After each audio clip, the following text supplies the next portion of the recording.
So I'm summing it up now, but I've been blessed in many ways. I grew up in the 1970s in suburban Detroit, and I not only benefited from the privileges of a family that was educated, that was entrepreneurial, that had a strong sense of community, but I was also blessed with the ability from a very early age to understand the contradictions between my life in a leafy green suburb, all white community, and the reality of the majority of the people in my community that live 30 miles south of me. I remember it like it was yesterday, driving down the Lodge Freeway, looking at the abandoned buildings, looking at the burned out buildings, and I asked my dad, explain this to me. And my parents were basically liberal, but I have no idea what they said, because whatever it was, it didn't ring true. And so I set out on my own path to right the wrongs that brought me my privilege, and to put my life to use to make it right. And it brought me here in 1985, walking across the state with the Michigan Peace March, and it brought me back here today. And so 20 years ago, when I moved to Detroit, I helped organize a youth movement called Detroit Summer to rebuild, respirit, renew Detroit from the ground up. And I could never have envisioned that Avalon would be a business that would be part of a flourishing community of over 1,600 gardens, producing 160 tons of organic produce every year. They'd be part of dozens of nonprofits and businesses that are helping to rebuild our food, make a more sustainable food system. But through vision, values, evaluation, and re-envisioning, Avalon is one of many businesses, organizations, and individuals that's making a more just, sustainable Detroit. Now, Local First has 600 businesses with a common vision and values. I know you have the right tools. So I can only imagine that you're already creating a more just and sustainable world, one West Michigan business at a time.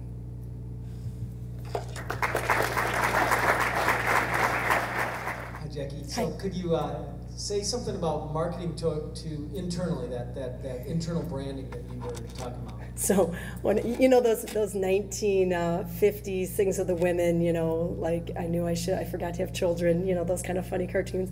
One says, if I can't be a shining example, let me be a terrible warning. So I can tell you what we did wrong. No, I mean, I think that I'm kind of in a unique position because I went from, basically running the country to then company. I thought I was running the country. I didn't know why it wasn't going better. To just working on marketing for a number of reasons. And what I learned really by kind of not getting it right is if I'm not in front of the staff on a really regular basis, selling with them even to some extent, but also working with them to find out what's in their hearts and minds, what are their ideas, then, or at least giving them I think you said, you're the one who said that every day you meet with your staff? We have team meetings, yeah. Yeah, well, like you're doing it. I mean, part of it's just that. It's just good basic communication to your staff so they hear from you every day what's going through your head so that when big campaigns come up, it isn't a total surprise. And when good things happen, there's been a lead up, and when bad things happen, they're kind of as prepared as you are. So some of it, I think, is really just communication, and I think that can be, probably the best is in person, but I think there can be newsletters, I think it can be an employee Facebook page. I think you cannot, I'm pretty sure you can't over-communicate with your employees. So is that just, and I don't think it has to be fancy, you don't have to have big campaigns around it. I think it's just good, like, human marketing to your employees.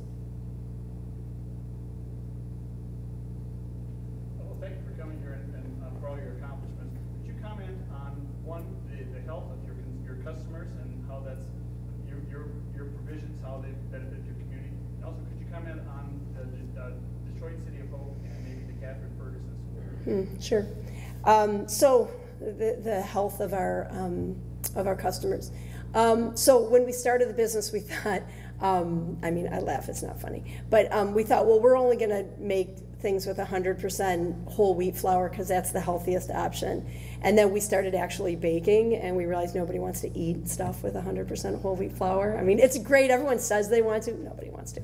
So we decided, you know, there were certain things that we were going to allow choices about, and there are certain things we weren't. So for instance, I remember my dad saying, you have to allow a choice. You have to have either organic bread for $3 a loaf or non-organic bread for, you know, 99 cents a loaf. And I'm like, Dad, people have a choice. They can buy our bread that's organic for $3 a loaf, or they can go anywhere else and buy non-organic bread for 99 cents a loaf. So there's some ways in which we're not going to offer a choice. But then there's other places that we're going to offer choices. And I think in the interest of being a hearth and a gathering place, having a wide variety of food with a wide variety of nutritional value is part of that. So for instance, we have some amazing vegan, well, all our bread is, you know, really as healthy as bread can be essentially, except it's made with some white flour, but no fats, no, you know, sugars, all that. But our vegan stuff, some of our vegan stuff is really stunning and is, you know, really quite healthy. And then we have our best-selling item, which is our sea salt chocolate chip cookie. So, you know, I mean, if we only had vegan products, you know, in herbal tea in the Cass Corridor, not only would we not do well, I think people would hate us. So, you know, I mean, you know, there's a reason why our grandmas used to, you know, bake, you know, oatmeal raisin cookies and didn't like just go, here's your bowl of gruel for when you come home from school. So, you know, I think big part of being a hearth and being loving and nurturing is allowing choice. I think one place we could do a lot better, and one thing I would like to see us do better, and actually Whole Foods has a very interesting program right now, is measuring nutrient density. And so educating people more about what foods have more nutrients. And I think we could do a lot better job than that, and that's just a matter of resources that we apply to it, of when we're allowing people choice, that they know what the choices are.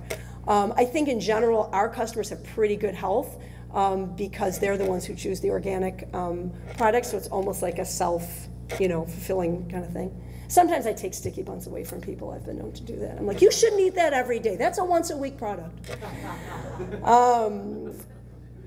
As I've said, our customers are very forgiving.